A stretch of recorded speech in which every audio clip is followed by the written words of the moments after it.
The gentleman from Texas, there are 2 minutes remaining on the Republican side. We'll make it 2.5. Oh, please. Thank you, Mr. Chairman, and good morning, Chairman Bernanke. The Federal Reserve, in collaboration with the giant banks, has created the greatest financial crisis the world has ever seen.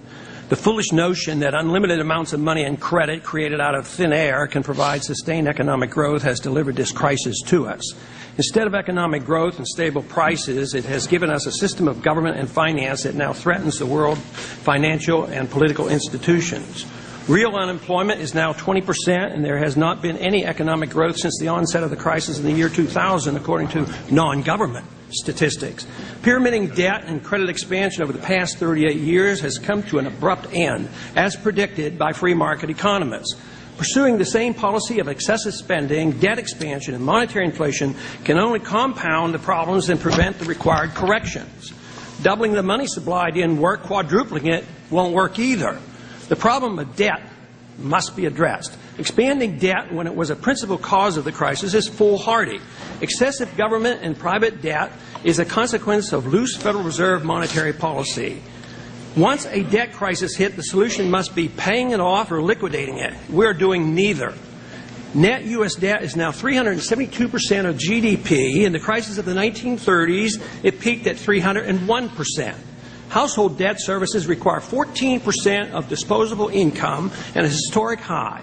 Between 2000 and 2007, credit debt expanded 5 times as fast as GDP. With no restraint on spending and revenues dropping due to the weak economy, raising taxes will be poison to the economy. Buying up the bad debt of privileged institutions and dumping worthless assets on the American people is morally wrong and economically futile. Monetizing government debt, as the Fed is currently doing, is destined to do great harm. In the past 12 months, the national debt has risen over $2 trillion. Future entitlement obligations are now reaching $100 trillion. U.S. foreign indebtedness is $6 trillion. Foreign purchase of U.S. securities in May were $7.4 billion, down from a monthly peak of $95 billion in 2006. The fact that the Fed had to buy $38 billion worth of government securities last week indicates that it will continue its complicity with Congress to monetize the rapidly expanding deficit.